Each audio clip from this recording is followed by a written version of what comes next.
Hello and welcome to the Evidence-Based Chiropractor. I am your host, Dr. Jeff Langmaid. Today we are talking about research, but in a little bit of a different way. We are going to talk about the research behind performance and why it is so crucially important for you to audit and monitor where you are spending your time and who you are spending your time with.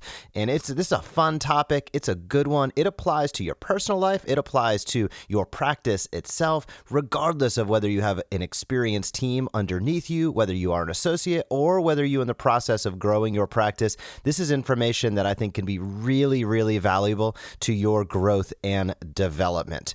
Additionally, if you have not picked up your ticket to Adjust Your Marketing 2019, you got to do so. Our early bird tickets are nearly out, or I should say our super early bird tickets are nearly out. It saves you a couple $100. I think we literally have one super early bird ticket left. So if you want to step up your marketing, if you want to shoot video, get a plan together, and really set 2019 up for success for you and your practice, come down, hang out with me for a weekend. I'm putting everything I have into this weekend to help make it successful and a huge impact for your practice. You can check that out and pick up a ticket right now at the evidencebasedchiropractor.com/events. That's the evidencebasedchiropractor.com/events. And as I said at the top, we are talking about the research behind performance today. And you probably heard the old Jim Rohn quote of you become, the 5 people you associate with the most often. Not only is that true, but new research has started to showcase to us that you can have 25-30% swings in your performance, up or down, performance enhancement or performance detriment, based upon who you are spending time with. So let's break this down in a few different ways, because I think it's really important to understand the concept from top to tail. Number one, this really matters if you are in a practice, right? If you are growing a practice. Team members, the hiring that you do, the team members that you bring on, can have a dramatic impact on the other team members. Think about it. We spend 8 hours a day at work. That's a lot of time. We're spending a significant portion of our day with the people that we work with. And if you have people on your team that are detrimental, that are negative, the research has shown that could affect the performance of your other employees by up to 30%, pulling down their performance by 30%. That's staggering. Now let's take it the other way. What they've shown is that a great team can enhance performance by up to 25%. Now notice what happened there, right? There is more potential negative equity than upside. So you definitely don't want to be in that place. It is really important for all of us where we focus our time and our attention. And if you are searching out, spend time, as they say, hire slow and fire quickly. I hate to even say the word fire, but it's true. You want to make sure that you are picking out the people to have on your team if you're growing a team and growing a practice very well, because it can make a huge difference in the success of your practice, whether you're able to keep your doors open. If everybody's operating sub 30% of their ideal, you're just going to have a tough time. Things aren't going to get done. But if you have everybody overperforming and pushing each other by 25%, you're going to have just an absolute rock star office. And that's where I think all of us want to be. Now, let's take that if you're an associate. I know there's a lot of new docs that listen to this that might be in an associateship. This is really important for you as well. Those 5 people, who is the staff and who is that lead doctor in the practice you're in? Are they helping you? Are they guiding you? Are they providing a nurturing environment where you feel like you are growing both personally and professionally? Quite frankly, I know a lot of associates coming out, they might say, gosh, I didn't have a ton of options. I kind of went with this doc. I'm going to make a really bold statement and say, wait for the right place. Setting up those first few years of your practice, if you go into a negative situation and it stunts your growth early on, that is a toxic place to be. And you want to do everything you can, even if it's taking side work outside of chiropractic to pay the bills. You want to do everything you can to make sure that you are in a great position to grow personally, to grow professionally, to get a better understanding, to get fired up. But not just to get fired up for fired up's sake, but getting fired up in a way that sets you up for success and gives you the tools and skills necessary to become the doctor and physician that you hope to be.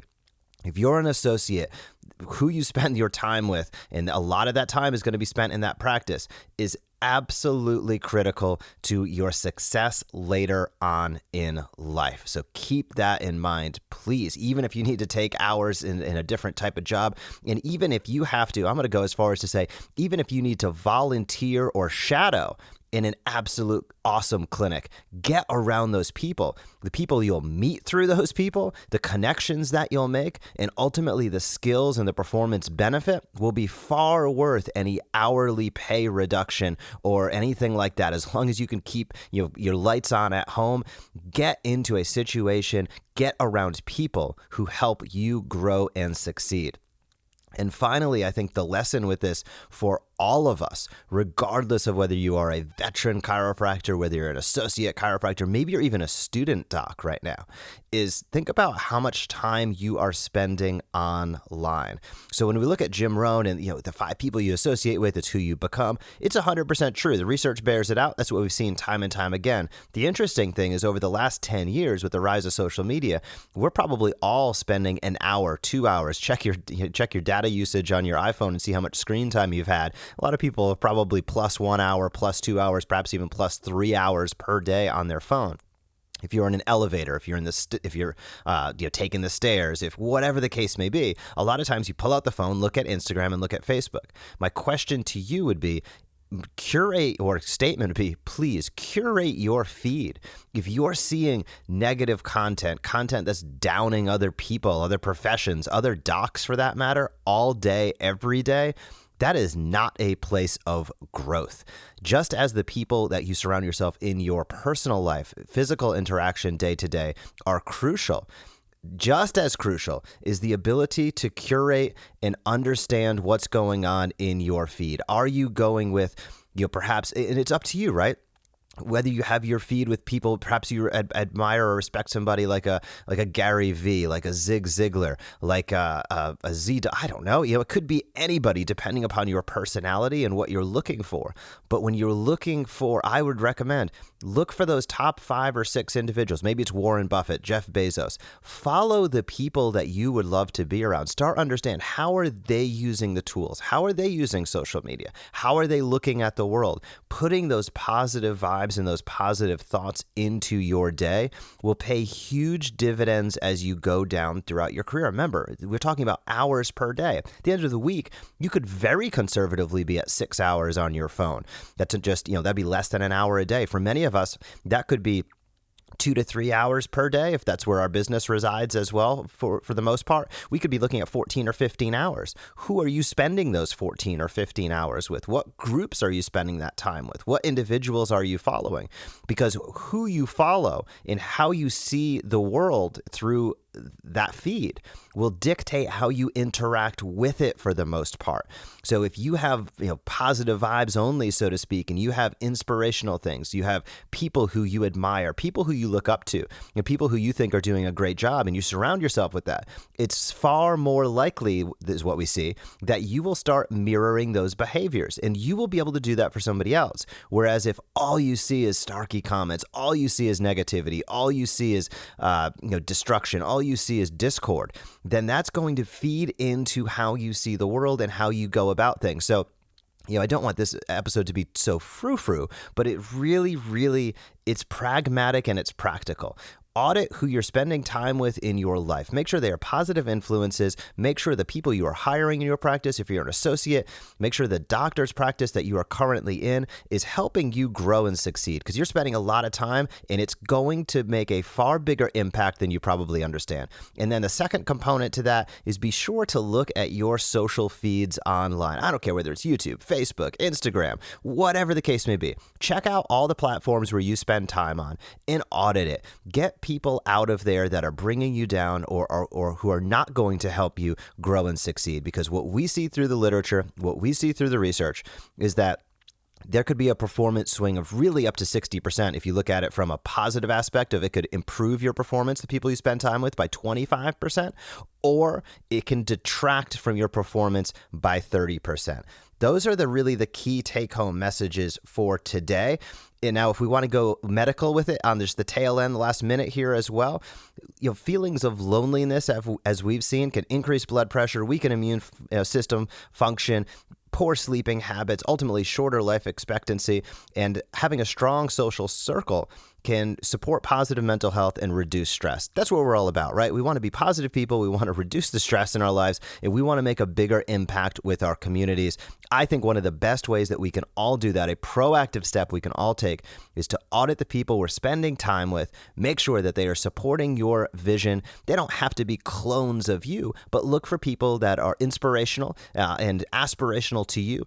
Get out, connect with them, follow them, and then see and watch as your life starts to take that slow twist that direction. So be careful who you're surrounding yourselves with, and I hope that if you want to surround yourself with a bunch of really cool docs on this topic, come on down to Tampa June 7th through June 9th for Adjust Your Marketing. This is going to be an awesome event. This is about putting the right people in a room together, getting a lot of stuff done on marketing, building a marketing plan, building content, building assets, getting it all done. Not just the theory, but the actual things produced, and get it out there so you can build and grow your practice, and also build an awesome network of super cool docs who are looking to do great things in their communities and in their practice. If that sounds like you, check us out, theevidencebasedchiropractor.com/events. Again, theevidencebasedchiropractor.com/events. I hope you have a great week in practice, and I will talk to you soon. We appreciate you joining us for this episode of The Evidence-Based Chiropractor. Learn more tips for explosive practice development at theevidencebasedchiropractor.com. You can also join the Premier MD monthly membership, enabling you to use what you just heard to maximize results in your office.